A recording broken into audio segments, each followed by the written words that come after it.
ठीक है, मैं एक बार फोटो तब आपको दिखा देता हूँ। 90% आपको वोल्टेज से वोल्टेज या आरएफ से कनेक्शन आपका हो जाएगा। कोई भी मोबाइल आपके पास अगर आता है कंडीशन नो सर्विस, कोई भी मोबाइल आपके पास आता है तो पहले सारा आईसी का वोल्टेज चेक करेंगे। किसी का वोल्टेज में डिस्टर्ब नहीं होना चाहिए। फिर वोल्टेज सब ठीक है, फिर आगे हम देखेंगे जैसे कि आपका 4G का एपीटी वोल्टेज नहीं है कि नहीं, फिर अपना 1.8 है कि नहीं, 1.7 वोल्टेज है कि नहीं, 2G का अपना वोल्टेज है कि नहीं 1.8 एंड आपके 4 वोल्टेज है कि नहीं, ये आपको चेक कर लेना है। आरएफ का वोल्टेज चेक करना है।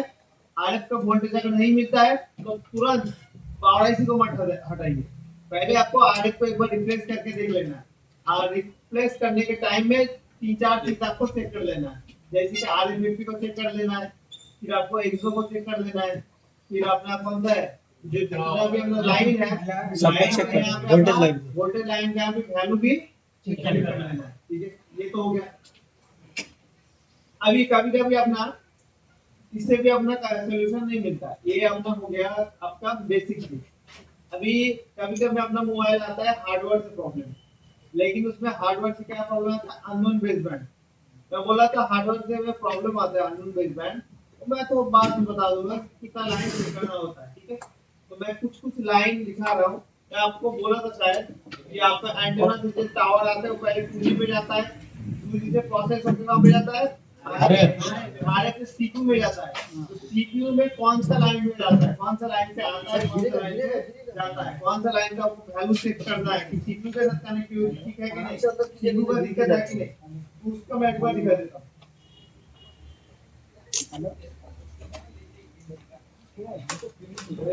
ले भाई ना 29 वाई तक का डाटा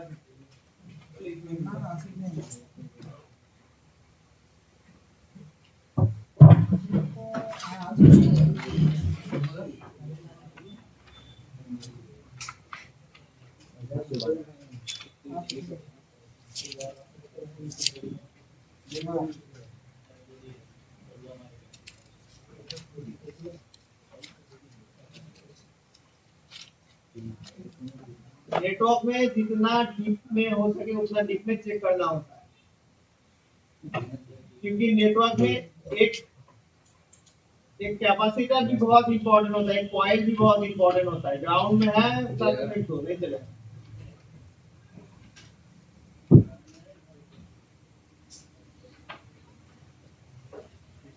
तो हम इसमें अपना आरएफआईसी को जो है मैं उसको कॉपी कर लेता हूँ, क्योंकि सीपीयू किसके साथ कनेक्ट होता है, 2G से या 4G से या आरएफ से, आरएफ से रहता है। ये बीच का ट्रांसलेशन का काम आरएफ ही करता है।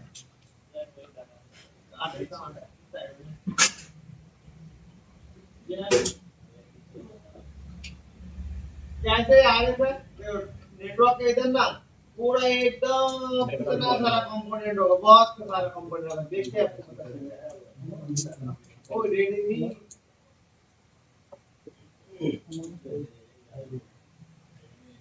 भाई वो उससे आगे तो है। ये मैं आपको उससे आगे सेट मर्जिंग, ये आपको पता है कि आपको एक्सो का लाइन 51 में मिल जाता है। एक्सो का लाइन में कुछ वैल्यू होता है नहीं, क्योंकि बीच में अपना कैपेसिटर होता है ना। फिर हमने चेक करना होता है आरएफपी डेटा, आरएफपी ड्रॉप। इसके बाद आपको चेक करना होगा, मैं दिखा देता हूँ ये वाला line IPIM QP QM, IPIM QP QM, ये वाला लाइन आपको चेक करना होता है। कितना नंबर बॉल है, 22 18 7 15। ये डायरेक्ट अपना किसके साथ कनेक्ट होता है, सीपीयू के साथ कनेक्ट होता है। इस लाइन से सीपीयू अगर कुछ बोलता है, सीपीयू अगर कुछ बोलता है तो इसी लाइन से अपना ट्रांसमिट होके आता है। ठीक है, ये अपना इंपॉर्टेंट बहुत ज्यादा लाइन है, इसके फोटो खींच के रख लीजिए। ये वाला लाइन का चेक करना होता है आईपीआईएम क्यूपी क्यूएम।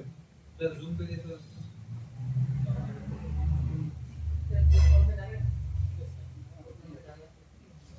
फुल फॉर्म से क्या मतलब है, ये तो टीएक्स का मतलब ट्रांसमिट है, बीबी का मतलब बेसबैंड है, आईपी का मतलब मैं इनपुट हो सकता है, आउटपुट हो सकता है, कंफर्म नहीं बता पा रहा हूँ।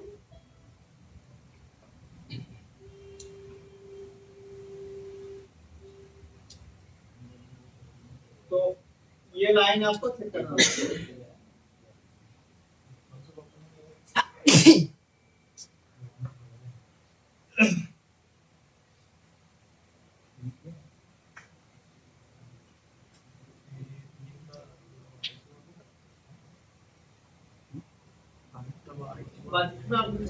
वो वाला आप चेक कर लीजिए। लिखना पड़ेगा वो भूल गए।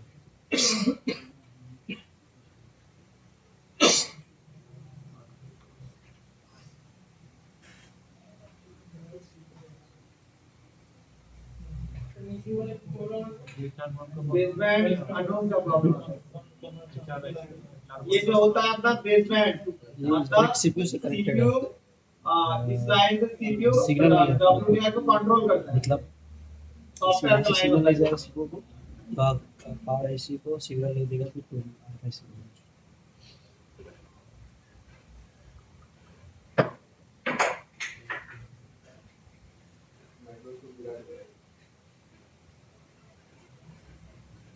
ये अपना 4G का पूरा कॉन्सेप्ट था, जैसे कि आपको 4G में कुछ नहीं करना। पहले आपको ये सब वोल्टेज सब चेक कर लीजिए, फिर अगर आरएफ का प्रॉब्लम होगा तो क्या चेक करना होगा, कंट्रोल करना है।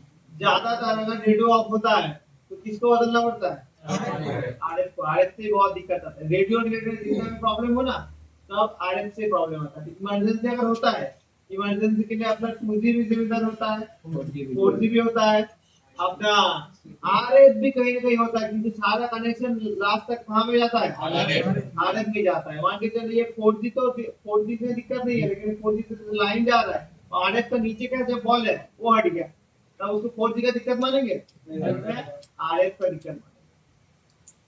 तो आपको ये चीज ध्यान रखना है।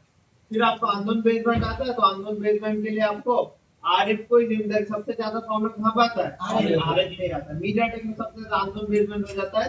आरएफ कोई भी एक वोल्टेज मिस हो जाएगा और अननोन बेसबैंड में चला आएगा, अननोन बेसबैंड आएगा तो सिम सपोर्ट नहीं करेगा। और आप लोग जो लोग जानते नहीं मतलब बेसबैंड के बारे में, वो क्या करेगा, बस सिम सॉकेट चेंज करेगा, फिर सिम का वैल्यू चेक करेगा, डिटेक्ट लाइन चेक करेगा, लेकिन तभी बनेगा नहीं, क्योंकि प्रॉब्लम है अपना बेसबैंड का। बेसबैंड की वजह से सिम नहीं सपोर्ट कर रहा है। अभी थोड़ा सा हल्का सा 5G देखते हैं। चलो 5G का लाइन देख के तो आपका दिमाग ऐसे हट जाएगा, 5G का लाइन देख के दिमाग आपको ऐसे हट जाएगा, लेकिन ऐसे आपको रिपेयर करना ही नहीं है।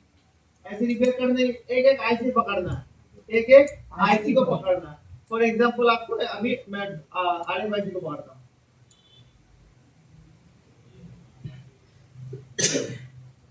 ये तो 4G है सर। आरएफआईसी को मारता हूँ, ये आरएफआईसी है। मान के चलो आरएफआईसी में क्या पकड़ना है, जितना भी वोल्टेज लाइन है मेरे को चेक करना है।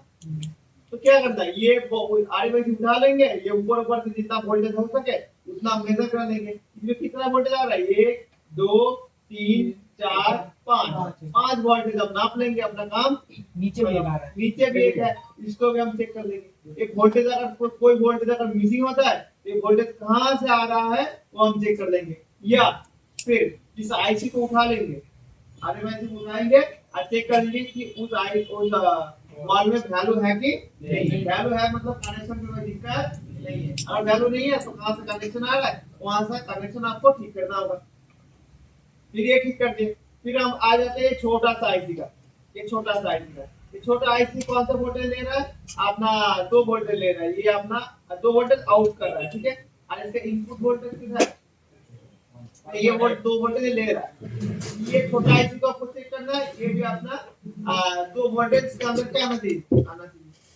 फिर आपने ये देखो, ये वोल्टेज बनाता है कौन सा आईसी, ये एपीटी आईसी। देखो एपीटी आईसी आपको एक VPH लेता है और ये अपना 1.8 लेता है। ये दोनों लेने के बाद आपको ये आउटपुट में क्या देता है, VPH। आपको पहले चेक करना है ये दोनों इनपुट आ रहा है कि नहीं, फिर आपको चेक करना है ये आउटपुट आ रहा है कि नहीं। फिर आपको आना 5G PA पे। 4G है सर। 5G है। ये 5G PA पे। तो 5G PA में सब वोल्टेज सबसे ज्यादा गेम कहां पे होता है, वोल्टेज। जैसे कि यहाँ पे ये वोल्टेज आ रहा है कि नहीं आपको चेक करना है। फिर आपको यहाँ पे वोल्टेज आ रहा है कि नहीं चेक करना है। यहाँ पे वोल्टेज आ रहा है कि नहीं चेक करना है, यहाँ पे वोल्टेज आ रहा है कि नहीं चेक करना है। कितना वोल्टेज है, 1 2 3 4, एक वोल्टेज मिस हो जाएगा तो 5G का वर्किंग क्या हो जाएगा, ये 5G कैसे पता लगा रहा है, N78 जो कि बैंड है वो अपना 5G के लिए काम करता है। वोल्टेज तो बना तो लगा, बन गया, हार्ड नहीं है। अब ऐसे एक एक करके आईसी पकड़ पकड़ के उसको सारा वोल्टेज क्या करना है, मेजर कर देना है। फॉर एग्जांपल आते हैं हम लोग, आगे आते हैं इसमें कौन सा, 2G। तो ये अपना 2G में कितना वोल्टेज आ रहा है, 1 2 3, ये तीन वोल्टेज आ रहे हैं कि नहीं चेक करना है। नहीं आ रहा है तो वोल्टेज कहाँ से है उसको ट्रेस करो, वहां से क्या करना है, जंपर करना है या उसका ट्रैक बनाओ। हाँ आता है। इसमें देखो ये कौन सा अपना 4G है। तो 4G में क्या दिक्कत है, 4G में कोई दिक्कत है क्या, 4G में तो हमें क्या चेक करना है, वोल्टेज। 4G का तो हम लोग को ऑलरेडी पता है, ये अपना DOB का वोल्टेज आ रहा है 3.3, ये चेक करना है। और चेक करना क्या चीज, आपका 1.8 वोल्टेज चेक करना है। और इधर से आपको क्या मिलना चाहिए, VPA मिलना चाहिए। यही तो है, और कुछ है 5G 4G में आपको बस एक एक करके आईसी पकड़ पकड़ के आपको चेक करना होगा। इसमें बस एक एक्स्ट्रा चीज आपको मिलेगा, एक 5G एक्स्ट्रा आईसी मिलेगा, एक 5G एक्स्ट्रा एंटेना मिलेगा और एक एक्स्ट्रा 5G आईसी मिलेगा। इसको भी क्या चेक करना, वही चेक करना, अगर 5G नहीं आता है तो ये वाला आईसी को आपको चेक करना है कि इसमें सारा वोल्टेज ठीक ठाक है कि नहीं। क्योंकि अपना ये लाइन, अगर मैं क्या बोला था, अगर पानी में डुबा को भी रखोगे ना तो ये ज्यादातर खराब होता नहीं है। लेकिन नेटवर्क सेक्शन में आप देखेगा कोई वाटर डैमेज सेट होगा तो जितना भी वोल्टेज लाइन का कैपेसिटर है ना वही गल गया, बाकी तो कुछ हद तक ठीक ही रहता है। क्योंकि जिस लाइन में वोल्टेज नहीं होता है वो जल्दी खराब होता नहीं है, और वोल्टेज होगा तो तुरंत उसमें फंगस लग जाएगा।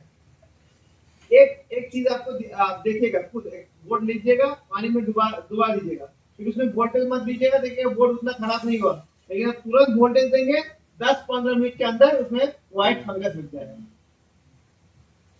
तो ये अपना हो गया अपना 5G का सिस्टम। एक एक आईसी को आपको पकड़ना है, पकड़ के आपको उसको वोल्टेज चेक करना है। जैसे कि आपको इसमें आ जाएगा, ये क्या, ये क्या कंपोनेंट है, डुप्लेक्सर है। 5G में डुप्लेक्सर अलग काम करता है, 3 पिन है, डुप्लेक्सर का काम सही है, एकदम सेम ही है। ये इसमें एंटेना कितना मिल रहा है, 2 को, एक मिल रहा है, 2 मिल रहा है, और क्या 2 मिल रहा है, और एक है, 3 एंटेना मिल रहा है। क्योंकि ऐसे अपना एंड्रॉइड 4G मोबाइल में कितना था, 2 होता है, इसमें बस एक 5G के लिए एक्स्ट्रा बैंड दिया है। देखो ये एंटेना दिया है ना N77 78, ये बस अपना क्या होता है 5G के लिए एक्स्ट्रा एंटेना लगा हुआ है। अगर 5G नेटवर्क नहीं आता है तो ये वाला चेक करो, ये वाला नेटवर्क का और 5G में इमरजेंसी आ रहा है तो ये वाला है कहां पे जा रहा है, चेक करो एंटेना।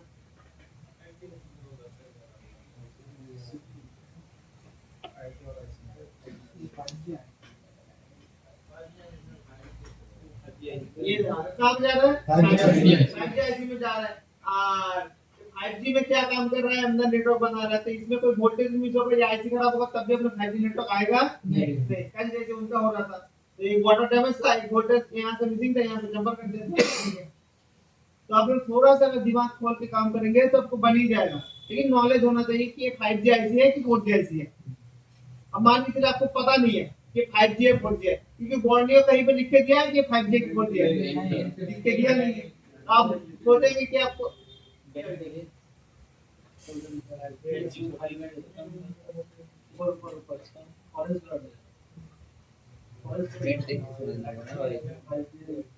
चलिए बढ़िया बात है लिख के दिया, लेकिन आपको ऐसे उतना ध्यान से कोई देखता नहीं कि 5G है, वो सोचेगा 5G LM, इसका ये दिया है 5G लो बैंड, सॉरी लो बैंड, ऐसे यूबी दिया है, बहुत सारा ये डिकोड करना होगा। ये सब अपना कहाँ पर जाएगा, ये UHB का मतलब होता है अल्ट्रा हाई बैंड। क्या होता है, अल्ट्रा हाई बैंड, जो कि बहुत फास्ट होता है, बहुत। देखते हैं ना Gbps में स्पीड आता है, वो इसी में आता है। चेक नहीं कर रहा हूँ ज्यादा आपको दिमाग में, ठीक है।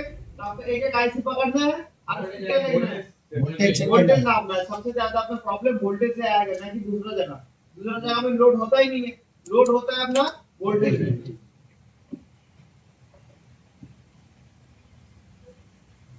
चलिए फिर क्या देखना आगे बढ़ो। ऑडियो एक्सो का लाइन कैसे काम करता है? एक दो का लाइन बता देता हूँ।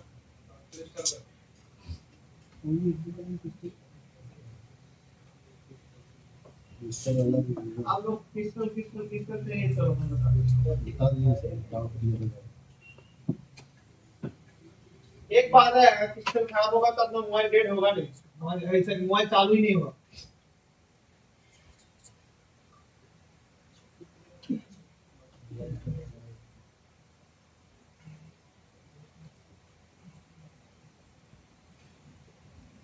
देखो है अपना होता है पिस्टल, चार दिन का होता है।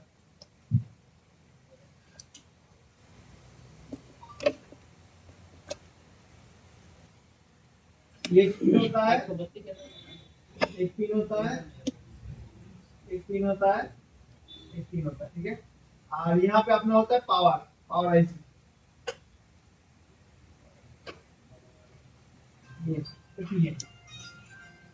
ये एक अपना ग्राउंड होता है, मान के चलो हम इसको ग्राउंड कर देते हैं, ये हो गया ग्राउंड। फिर इसमें क्या आता है अपना एक वोल्टेज जो कि अपना अंदर एक कब हाय भाई थर्मिस्टर होता है इसका, बोतल नीचे रखो। ठीक है। इसके साथ ये कनेक्ट होता है, ठीक है। इसमें करीब करीब आपको 1.8 तक वोल्टेज मिलता है, कम कम इसमें 2 वोल्टेज भी मिलता है। तो एग्जांपल के लिए हम इसको 1.8 से हम 3 वोल्टेज को लेते हैं। इसमें क्रिस्टल में एक पिन में मिलता है और एक पिन में भाई आपको लाइट ऑन मिलेगा कर दो। जो कि है 100 इन, इसको बोलते हैं 100 इन। जो 100 इन है 100 एक्स इन, सॉरी एक्स इन। क्रिस्टल का शॉर्ट नेम क्या है? एक्स एक्स है। फिर हमने ये एक्स इन मिल जाएगा। फिर ये अपना मिलेगा 1.8 वोल्टेज। क्या मिलेगा? 1.8 वोल्टेज।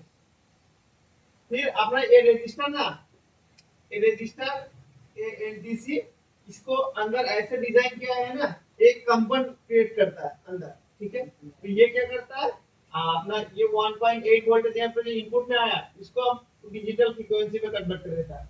इसमें अपना अगर मीडियाटेक होगा तो इसमें फ्रीक्वेंसी निकलेगा 26 MZ, और अपना अगर क्वालकॉम होगा तो 19.2। फिर अपना क्वालकॉम का 5G का मॉडल आता है 38.9। ये आपका फ्रीक्वेंसी बनाता है क्रिस्टल, ये फ्रीक्वेंसी बनाता है अपना क्रिस्टल। तो ये क्रिस्टल का काम क्या है, 4 पिन है। एक साइड से आपको 1.8 वोल्टेज देगा, दूसरा साइड से आपका क्या निकलेगा, फ्रीक्वेंसी निकलेगा। ये कहां पे जाएगा फ्रीक्वेंसी? द्वारा पावर आईसी में में चला जाएगा। ये तो अपना क्रिस्टल का सर्किट, जो 3 लेग अपना पावर आईसी के साथ कनेक्ट होता है, ठीक है। ये देखिए एक अपना होता है अपना थर्मिस्टर का लाइन है, एक होता है वोल्टेज 1.8, ये 1.8 वोल्टेज को लेके वो डिजिटल सिग्नल में क्या करता है, कन्वर्ट करता है। क्रिस्टल कहां पे आ गया, कनेक्शन किसके साथ आ गया, पावर के साथ आ गया। अभी मान के चलिए आपने डब्ल्यूडीआर है, ये मान के चलो डब्ल्यूडीआर है।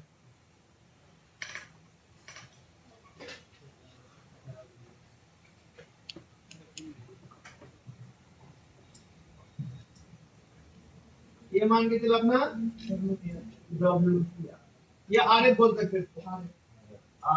ये अपना हो गया अपना सीपीयू, ये मान के चलो अपना सीपीयू। आरएफ बोल रहा है कि मेरे को अभी फ्रीक्वेंसी चाहिए, क्या चाहिए, फ्रीक्वेंसी। कौन देगा, पावर। प्लेट में कैपेसिटर लगा होगा, ये देखा, ये नाम होता है एक्सो ये लाइन होता है।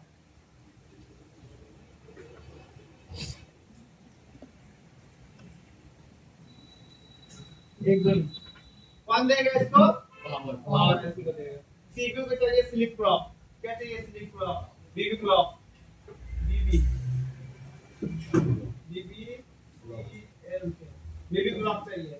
कौन देगा?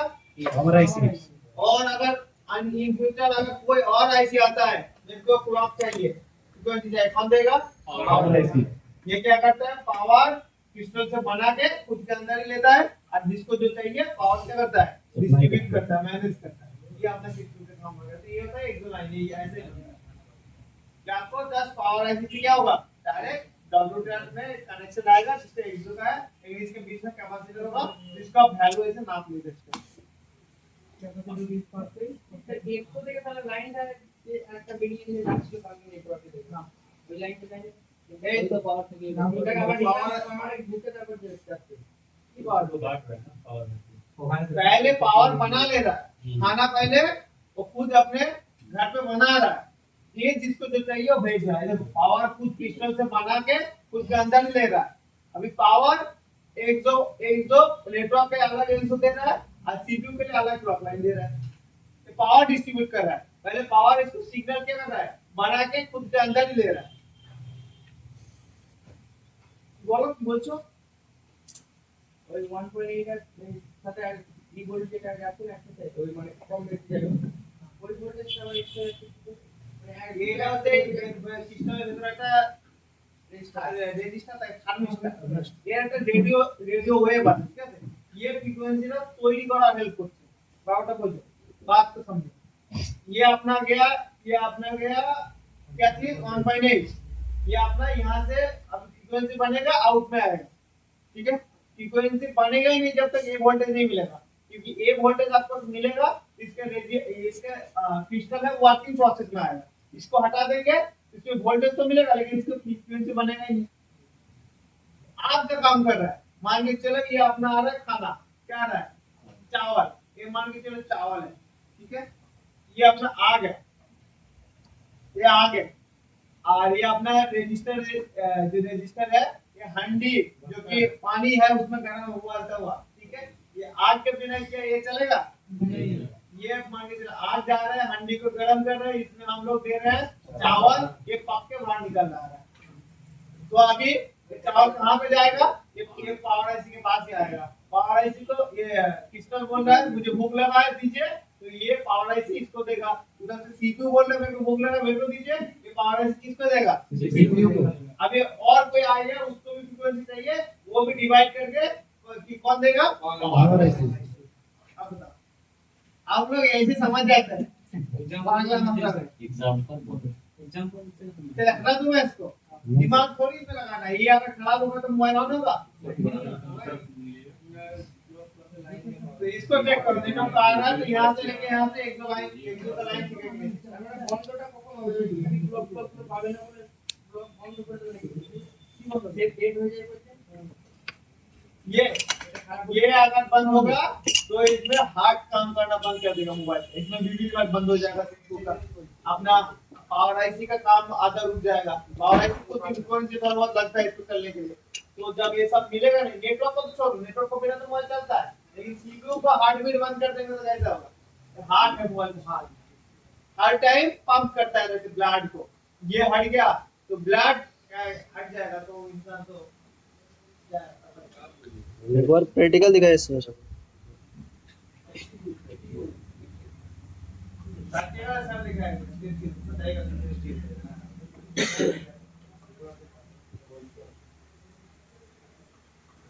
देखो अगर अच्छा क्वालिटी का मल्टीमीटर लोगे तो मल्टीमीटर से भी फ्रीक्वेंसी चेक करना पॉसिबल है। कैसे बताओ? देखो बता देता हूं। ये बस अच्छा क्वालिटी का मल्टीमीटर नहीं होगा।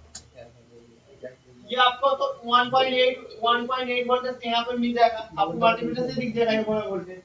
यहाँ पे भी आपको 1.8 वोल्टेज मिल जाएगा, लेकिन यहाँ पे ग्राउंड है, ग्राउंड पे आपको समझ में आ जाएगा। दिक्कत आता है तो फ्रीक्वेंसी चेक करने में दिक्कत कहाँ पे आता है? फ्रीक्वेंसी चेक करने में। अच्छा मल्टीमीटर लेंगे, यहाँ पे मिलेगा 0.5 वोल्टेज, कितना मिलेगा? 0.5 वोल्टेज। खराब मल्टीमीटर होगा तो यहाँ पे दिखाएगा 0, क्या दिखाएगा? 0। तो ये आपका अच्छा मल्टीमीटर से चेक कर सकते हैं। इसको अगर एक्चुअल में चेक करना है, एक्चुअल में चेक करना हो तो आपको डीओसो से चेक करना होगा। किससे? डीओसो। जो फ्रीक्वेंसी नापने के लिए अलग से आजकल मल्टीमीटर भी आने लगा, अभी मैं डीएसओ मशीन तो आता है लेकिन इसको चेक करने की जरूरत नहीं पड़ता है क्योंकि अच्छा एक मल्टीमीटर ले लेंगे 1200-1300 रुपये से उसको आपको पता चल जाएगा। और हम लोग को जो मिला उससे नहीं चलेगा। पता नहीं चेक नहीं किया, आप चेक करके देखिए। बताइए। मतलब चेक नहीं किया उसने तो मैं बता नहीं सकता। क्या दी? अगर सिम सपोर्ट नहीं करेगा उसके लिए क्या बताते हैं डाटा बेस क्या? सीम अगर सपोर्ट नहीं करेगा तो इसके लिए तीन चीज आपको ध्यान रखना मिनिमम होगा। सिम फ्रेम में आप बताते थे 1.8 अगर मिलेगा तो मैं तो वो तो बता चुका हूँ सीम सपोर्ट नहीं करेगा क्या क्या करना है। दो टाइप का सिस्टम अभी काम करता है।